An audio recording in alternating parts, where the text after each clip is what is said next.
Welcome back to the channel.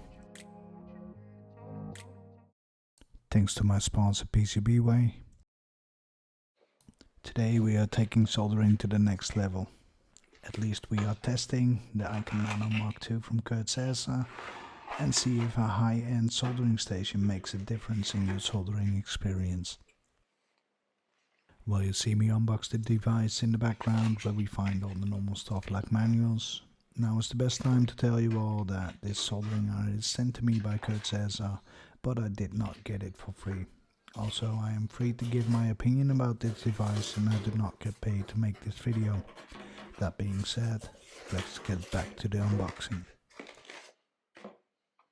If you followed my channel, you know I used a lot of different soldering irons in the past. This soldering station is the most expensive one so far and I hope it will live up to the name. As far as the unboxing experience goes, it's nicely packed and the orientation in the packaging gives you a nice presentation when you open it. As I pick it up, the base has a nice weight to it and I can see the front panel is slightly bent. Hopefully I can just bend it back, and this is only on my device. For the stand, it is made out of plastic and it comes with 4 rods where you can place your tips on. Metal wool is provided in the cavity where you can clean your tip. Here we have the NANO MK2 with a nice grip and it weighs about 30 grams without the cable. It comes with a 1.6mm chisel-shaped tip and it fits really nice in the stand.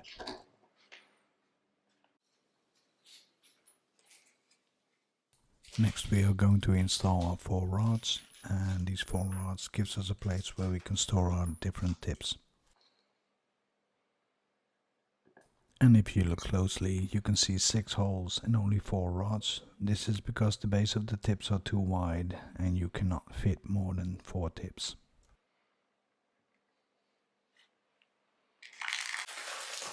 And then the only thing left is take the metal wool out of the packaging and put it in the cavity.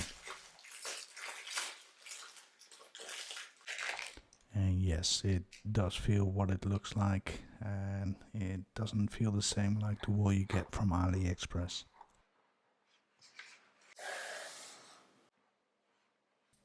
One of the best features of this device is the tip and turn. It doesn't matter if it's hot or cold, just twist, turn, take it off, put the new tip on, twist it on, and wait a few seconds till it's hot again.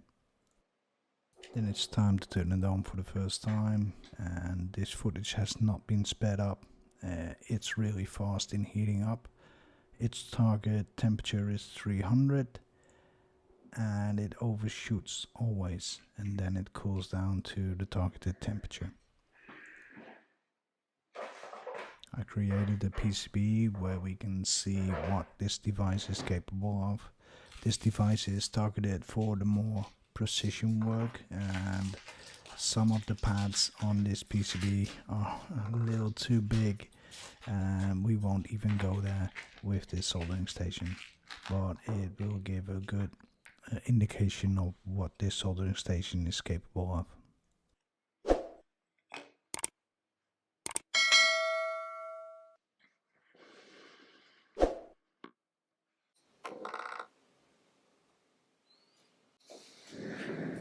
Let's start off with putting solder on the tip.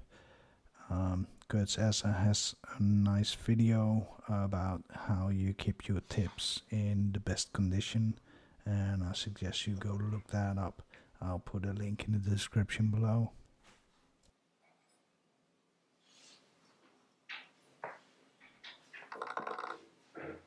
I start with the finest tip we have. It's 0.5mm pencil point, and as you can see on the pad, it does not work, and that is because it's not meant for this kind of pads. This tip shines on really small pads up to 0.805. It works really great. When we get up to 1206, it doesn't work anymore and we have to change the tip.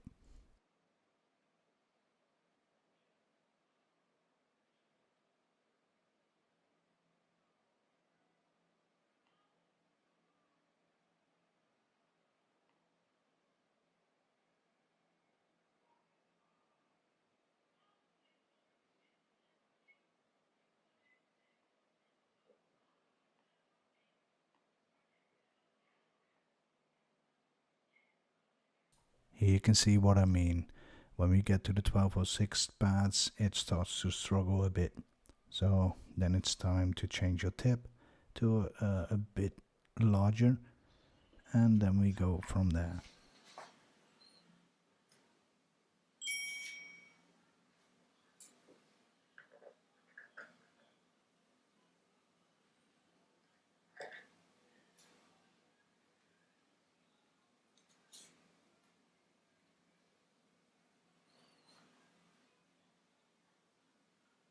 Now we change from a 0.5mm tip to a 0.8mm tip, and we can see the difference on the 1206 pad.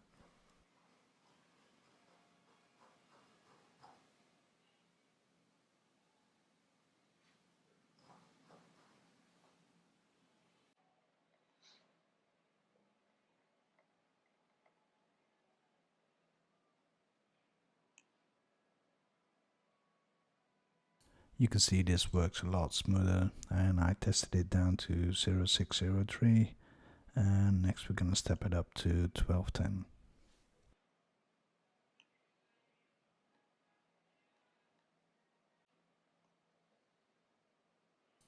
You can see it can work on the 1210, but I think you should step it up to a bigger size tip if you're going for the 1210.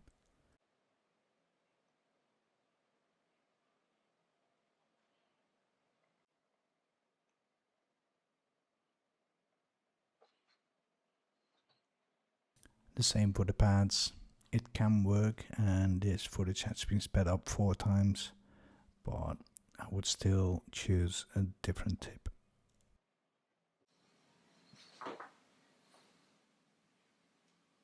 Be careful when you change the tip like this. The tip and the tool you are holding are both really hot, and you can burn yourself.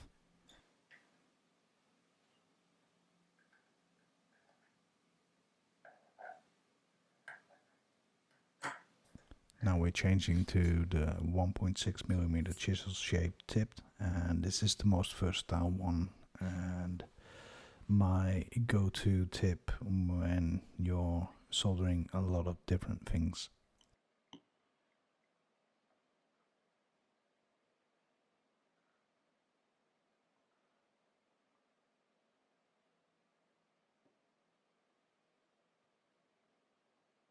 You can use this tip to do these pads, and as you touch the pads you can see the base drop in temperature and then immediately start working to get that temperature up again. It is good, and it does work like wonders. I also tried this down to 0805 pads, and this is, as I told you before, my go-to tip.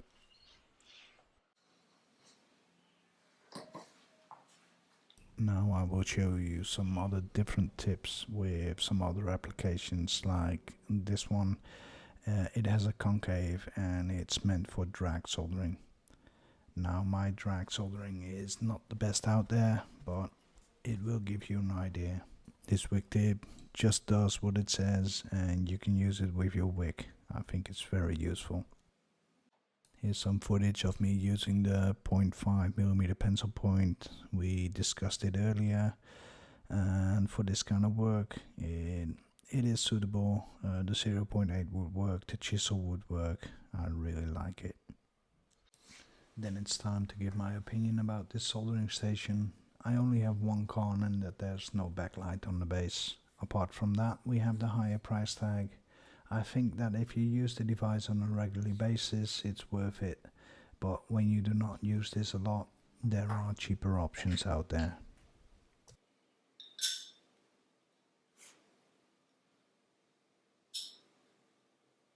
As always, thanks to my Patreons.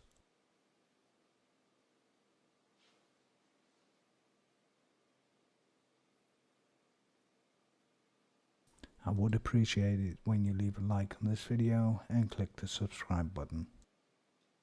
As always, thank you for watching, and I'll see you in the next.